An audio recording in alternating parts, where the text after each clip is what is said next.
নিজে ঘোষণা দিয়ে আসলেন তিনি জাতীয় সরকার করবেন, তাদের ঐক্যের পাটাতনে দাঁড়িয়ে রাষ্ট্র পরিচালনা করবেন, তাহলে এখানে আমাদের সাথে তো বিষয়টা তিনি ডিসকাস করেন নাই।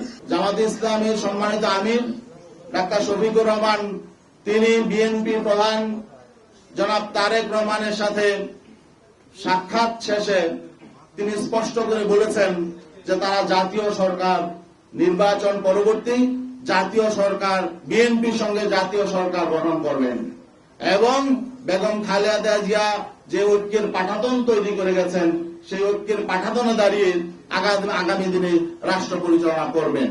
এখন আমাদের প্রশ্ন হলো, এই যে তিনি একটি অ্যালায়েন্সে আছেন, একটি সমঝোতায় আছেন, এটা একটি মৌলিক প্রশ্ন, আগামীতে জাতীয় সরকার হবে নাকি কোন সরকার হবে, এটা একটা মৌলিক প্রশ্ন।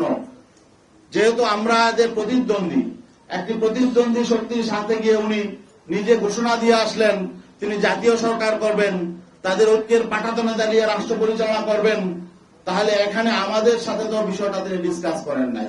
অন্যান্য শরিকদের সাথে তিনি এককভাবে ঘোষণাটা দিয়ে আসলেন।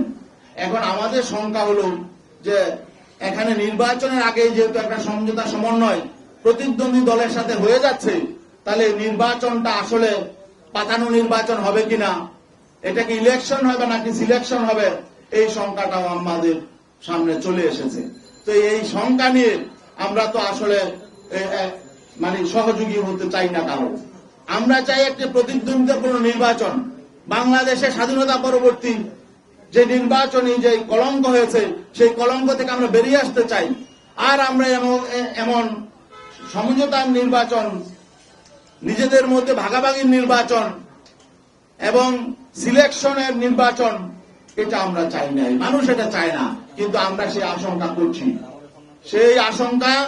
সেই আশঙ্কা থেকেও আমরা শঙ্কিত যে আগামী দিনে আসলে সুষ্ঠু নিরপেক্ষ গ্রহণযোগ্য নির্বাচন হবে কিনা, নাকি আমাদের সাথে ঐক্য করে তলে তলে আবার ভিন্ন রকম কিছু হবে, এই আশঙ্কাটাও আমাদের মধ্যে দেখা দিয়েছিল।